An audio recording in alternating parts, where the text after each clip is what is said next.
सकते हैं। उसके अलावा जो है you can tell me yes by sir, raising clear. Your hand, तो वहाँ से भी पता चलेगा कि आपको जो है आवाज़ क्लियर आ रही है, स्क्रीन पे आ रही है, तो मैं स्टार्ट कर दूँ जी।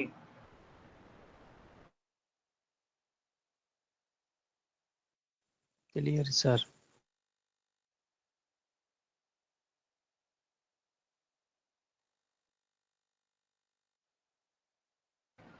ऑलराइट, तो आपके मैसेजेस भी रिसीव हुए हैं। उसके अलावा जो है आपके मैसेजेस भी आ रहे हैं कि आवाज़ आ रही है। तो मैं स्टार्ट करता हूँ, और उसके बाद जब आपका कहीं इशू हो तो देन यू कैन आस्क। अब देखिए, मेयर थ्योरी बेसिकली ऐसे समझें कि इसमें सेट्स और उससे रिलेटेड जो केंट और थ्योरी वगैरह है उसमें ये इसमें आ जाती है। सबसे पहले कुछ पॉइंट्स हैं जो पास पेपर में आए हुए थे, तो मैंने वो सारे इसमें लिख के कवर कर दिए हैं। अब देखें, एक पॉइंट है कि for any two real number, अगर हमारे पास कोई भी दो रियल नंबर हो ए और b, so we have this relation कि 2ab is always less than a square b square, and this is true for our real number. ठीक है, तो this is one of the most important point. ठीक है, अगर किसी बच्चे को समझ में एग्जाम्पल दे दूं, आप कोई भी दो रियल नंबर उठा लें, लेट से 3 एंड आप उठा लें 4, you can see 2 times 3 and 4 is less than or equals to, you know 3 square plus 4 square. All right, so this is nothing but 8 and 8 is 24, which is less than or equals to 3 का square होगा 9 and 4 का square होगा 16. If you add up these two, you are gonna get 25. So which is clearly states that this statement is true for every real number. ठीक है, इस तरीके से ये जो हमारी स्टेटमेंट है ये ट्रू हो जाती है किसी भी रियल नंबर के लिए। अब उसके अलावा जो नेक्स्ट कॉन्सेप्ट है, that is the concept of duality. अब डुअलिटी क्या होती है इसको देख लेते हैं। मान लें कि ई एक इक्वेशन है, जो इक्वेशन है सेट थ्योरी में लिखी हुई, सेट अलजेब्रा में लिखी, और हम ई स्टार एक और इक्वेशन लिखते हैं जो इस तरीके से लिखते हैं कि हम इस इक्वेशन में रिप्लेस करेंगे कुछ चीज़ें। क्या रिप्लेस करेंगे? जहाँ यूनियन होगा वहाँ इंटरसेक्शन रिप्लेस करेंगे, या इंटरसेक्शन होगा वहाँ यूनियन रिप्लेस करेंगे, या यूनिवर्सल होगा वहाँ एम्पिटी रिप्लेस करेंगे, या एम्पिटी होगा वहाँ यूनिवर्सल रिप्लेस करेंगे। ठीक है, सो इसके नतीजे में जो हमारे पास इक्वेशन आएगी, that equation will be said to be the duality of the equation. Alright, अब इसको हम मजीद देख लेते हैं, इसके एग्जांपल्स। अब देखिए, ये हमारे पास इक्वेशन है u intersection a then union b intersection a equals to a। This is one of our equation. अब हमें इसकी डुअलिटी लिखनी है। ठीक है, तो देखिए ये यूनिवर्सल है, दिस इज आवर यूनिवर्सल। तो यूनिवर्सल की जगह पे मैंने एम्पिटी लिखा, इंटरसेक्शन की जगह पर यूनियन लिखा, और यहाँ पे यूनियन की जगह पे इंटरसेक्शन लिख दिया, इंटरसेक्शन की जगह पर यूनियन लिख दिया। In this way we get another equation. ठीक है, तो फर्स्ट लेवल पे भी अगर ऐसी कोई इक्वेशन आ जाती है, so we can write down its duality, यानी जो डुअलिटी आप लिखेंगे that will also be true. देखिए राइट हैंड साइड पे ए है तो ए ही रहेगा, is no any change. Alright, अब आ जाते हैं कुछ और कॉन्सेप्ट्स पे। So it is a fact that is set algebra called principle of duality. Set algebra में प्रिंसिपल ऑफ डुअलिटी है that if any equation E is identity, then its duality E dash is also an identity। कि अगर हमारे पास E एक identity है, identity आपको पता है उसका that results is a definite result, यानी देखिए ए बी कोई भी दो सेट हो सकते हैं। ठीक है, that we haven't defined any particular set, but this result is always true। आप कोई भी जो है सेट्स ले लें, उसके लिए रिजल्ट हमेशा ट्रू होगा। सो वी आर सेइंग कि प्रिंसिपल ऑफ डुअलिटी ये है कि अगर ये एक आइडेंटिटी है तो उसकी डुअलिटी जो होगी वो भी एक आइडेंटिटी ही होगी। So that also will be true. ठीक है, अब इंक्लूसिव और एक्सक्लूसिव प्रिंसिपल क्या है? सपोज ए और बी हमारे दो फाइनाइट सेट हैं, और A intersection B, A union B भी क्या है? फाइनाइट है। We are not talking about infinite set, we are talking about A and B are any finite sets. ठीक है, और ये मुझे पूरी उम्मीद है कि आपको फाइनाइट और इनफाइनाइट सेट्स के बीच का डिफरेंस पता होगा। ठीक है, ऑलराइट, तो लेट्स फॉरगेट दिस पॉइंट के फाइनाइट जिसमें यू कैन से कि नंबर ऑफ पॉइंट्स इतने हों जिनको आप इजीली यानी उनकी जो कार्डिनलिटी हो वो नेचुरल नंबर हो। अब इसका मतलब क्या है, देखिए मैं थोड़ा यहाँ पे बता दूँ।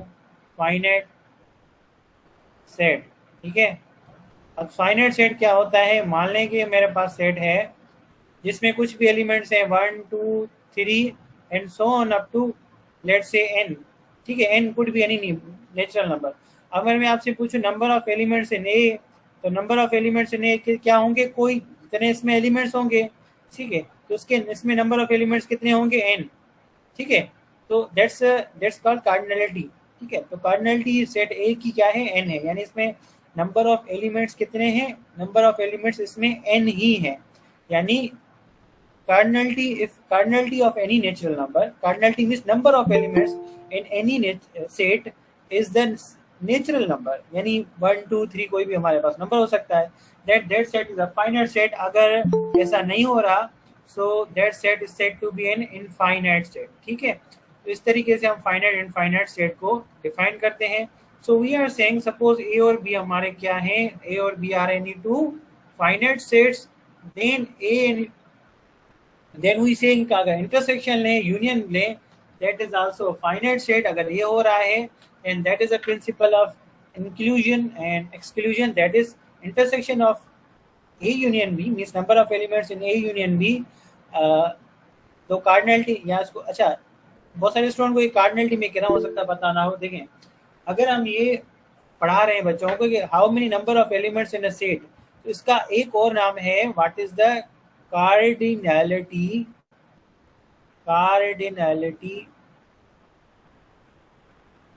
of let's say any set A, ठीक है। cardinality of any set A, या फिर कहें कार्ड ऑफ A, ठीक है, या फिर कहें सॉरी कार्ड, या फिर कहें number of element in set A। ये सारी की सारी चीजें एक ही चीज बात करती हैं, एक सेट में कितने एलिमेंट्स हैं। ऑलराइट, तो यहाँ जब मैं कार्डिनलिटी कह रहा हूँ means number of elements, so the number of elements in A union B is equal to the number of elements in A, number of elements in B minus the number of elements in A intersection B.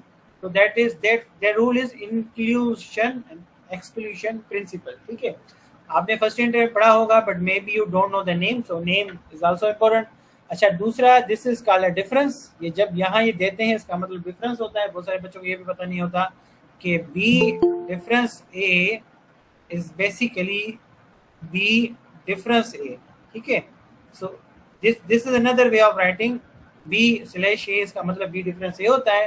So B difference A is basically equals to B intersection A complement.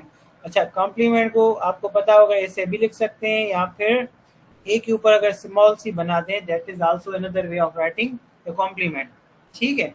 तो ये दो तरीकों से हम complement लिख सकते हैं, ठीक है।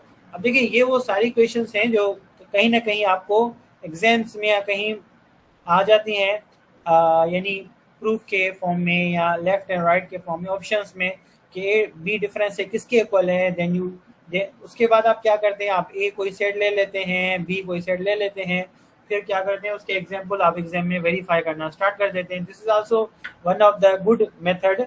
पर अगर आपको अपना टाइम सेव करना है so you should be familiar with this कि B difference is basically equals to B intersection A complement, and this is also another A union B difference. A intersection B is nothing but A difference B union B difference A, and इसको हम ऐसे भी लिख सकते हैं this thing, ठीक है, symmetric difference. इस तरीके से भी हम जो है इसको लिख सकते हैं। ऑलराइट, अब देखें ये मेरे पास A union B intersection A intersection B complement is equals to A. देखें ये वो सारे के सारे क्या है हमारे पास, ये अलजेब्रिक आइडेंटिटीज हैं सेट थ्योरी की, जो आप सबको पता होनी चाहिए, और वेरीफाई करने के लिए आप एक दो अपने एग्जाम्पल्स बना लीजिएगा, ठीक है। So write down the dual of each of the following set. देखें इनके डुअल लिखने हैं, I hope so you can easily do it, कि आपका इसे समझें कि होमवर्क हो गया। You have to try out them. करना क्या है, करना सिर्फ ये है जहाँ यूनिवर्सल हो उसकी जगह पे लिखना है एम्प्टी, जहाँ पे एम्प्टी हो, यानी ये इंटरचेंज में लिख लेता हूँ, ठीक है। यूनिवर्सल को एम्प्टी, एम्प्टी को यूनिवर्सल, इंटरसेक्शन को आप बना देंगे यूनियन, यूनियन को इंटरसेक्शन। इस तरीके से जो है आपका जो है वो डुअल ऑफ आइडेंटिटी बन जाएगा। ठीक है, अब देखिए इसका मैंने जो इंक्लूसिव एक्सक्लूसिव का एक एग्जांपल यहाँ लिख दिया है। तो we have number of element, अगर यू 70 है यानी यूनिवर्सल में 70 एलिमेंट्स हैं, ए में 30 हैं, बी में 45 हैं और ए इंटरसेक्शन बी यानी दोनों में कॉमन हमारे पास 10 हैं। तो find these things, what we have to find, find the number of elements in A intersection B, find the number of elements in A complement, find the number of elements in B complement, and find the number of elements in A complement intersection B complement, and find the number of elements in A symmetric difference B। ठीक है, sir इन सबके screen मैंने show results नहीं हो लिखे रही हैं, है। आप ट्राई कीजिएगा, दीज आर इम्पोर्टेंट। एंड अच्छा मुझे ये बताइए जो 10वां क्वेश्चन है, अगर इसमें किसी को लगता है कोई सॉल्यूशन उससे नहीं होगा, सो you can comment me and ask me, मुझे बताएं। तो फर्स्ट पेज कंप्लीट हो गया है, तो जैसे ही मैं सेकंड पेज पे जाऊं जी मुझे ये बताएं इसमें कोई इश्यू है तो काइंडली लेट मी नो।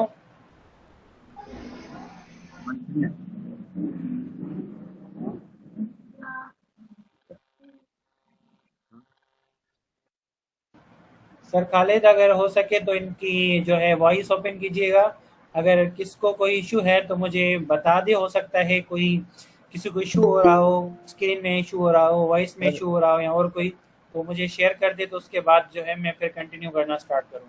जी सर। सर ये स्क्रीन शो नहीं हो रहा हमें, ये जो पढ़ा रहे हैं आप 6 पॉइंट में हम लिख रहे हैं यहाँ पे, तो वहाँ पे स्क्रीन शो नहीं हो रहा।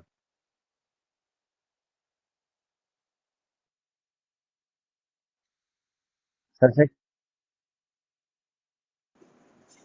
सर आपकी स्क्रीन शो नहीं हो रही है।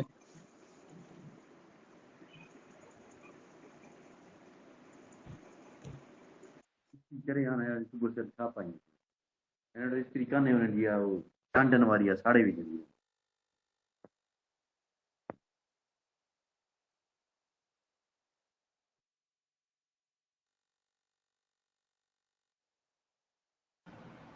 अच्छा मेरी स्क्रीन शुरू से शो नहीं हो रही थी, इतना मैंने जो समझाया, क्या स्टार्टिंग से ही शो नहीं हो रही थी या फिर उसके बाद चली गई? काइंडली लेट मी नो, तो मैं फिर उसके हिसाब से जो है मैं स्टार्ट से स्टार्ट करूं या फिर जो पॉइंट्स पढ़ा दिए हैं उसके आगे चलूं? जी जो पॉइंट पढ़ा रहे थे आप आगे चलो। मुझे आवाज़ वॉइस किसका नहीं आ रहा किसी का भी, तो I don't know what's trouble. Sir 7 point को थोड़ा सर डिफाइन जो कर। पॉइंट्स आपने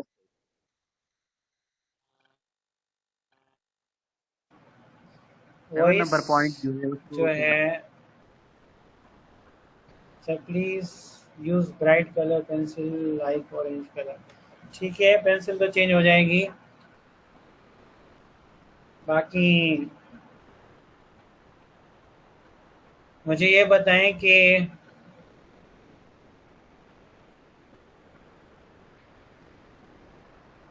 सर खालिद आप मुझे बताएं क्या मेरा वॉइस आ रहा है, उसके अलावा अगर आप में से कोई अगर कोई वॉइस भी कर रहा है तो मुझे सुनने में नहीं आ रहा, तो मुझे ये बताएं क्या स्टार्टिंग से लेकर सारा कुछ शेयर हो रहा था या फिर नहीं हो रहा था, किस पॉइंट से नहीं हो रहा, तो मैं वहाँ से स्टार्ट करूँ?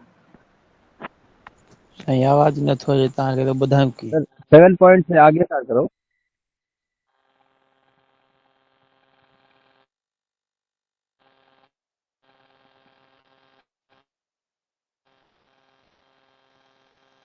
पॉइंट नंबर 7 से आगे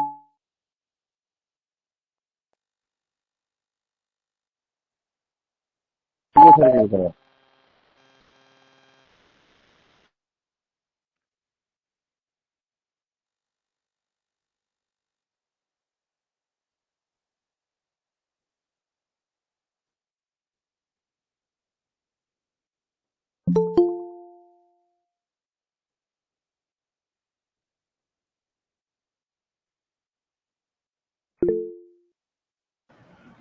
जी अब बताएं, थोड़ा माइक का इशू था, अब जो है मुझे वॉइस आ रही है, मुझे ये बताएं कि किस पॉइंट तक मैंने पढ़ाया और क्लियर आ रहा था, तो उसके बाद मैं स्टार्ट करूं जी। 0.7 सर, 0.7 अच्छा, ओके ओके ओके, ऑलराइट, अब आ रहा है, असल में थोड़ा इशू था। और मुझे ये बताएं कि क्या फुल स्क्रीन आ रही है? जी जी सर, बिल्कुल नहीं सर। फुल स्क्रीन आ रही है। फुल स्क्रीन आ रही है, ओके ओके। मैंने कोशिश करके बोल्ड कर दिया है, किसी भाई ने कहा था कि आप जो है, और देखिए माइक खुले हुए हैं तो कोशिश करें कि अगर कोई क्वेश्चन हो तो वहीं पूछ लें। So we are at the 0.7 आपने कहा था। तो देखिए यहाँ मैं 0.7 से कह रहा था, देखिए हमारे पास कुछ आइडेंटिटीज हैं जो ट्रू हैं अलजेब्रा में, जैसे A union B, A difference, इसको कहा जाता है डिफरेंस। तो ये मैंने ऊपर बताया हुआ है कि if I right this way कि बी डिफरेंस ए, अगर मैं बी डिफरेंस ए लिखूं, so this can be written as B difference A. इस तरीके से जो है हम बी डिफरेंस ए को लिखते हैं, ठीक है। So my main point is के if we have A union B difference A intersection B, this is equals to A difference B union B difference A, and this is same as A symmetric difference B, ठीक है। तो इसको symmetric difference कहा जाता है। तो my point is कि ये कुछ आइडेंटिटीज हैं, ये वाली, ठीक है। तो ये वो आइडेंटिटीज हैं जो एग्जाम्स में आती रहती हैं, फिर जब आती हैं तो आप वेरीफाई करना स्टार्ट हो जाते हैं। तो आप कुछ इन पे एक दो एग्जाम्पल कह लें, जैसे आपके माइंड में ये बैठ जाए, ठीक है। You can easily verify them for any A and B two in two sets, ठीक है। These are the identities, algebraic identities. अब देखिए ये मैंने कुछ क्वेश्चंस दिए हैं, these are the questions from 8। आपने क्या करना है, आपका होमवर्क इसे समझ लें, आपको इनकी डुअलिटी लिखनी है।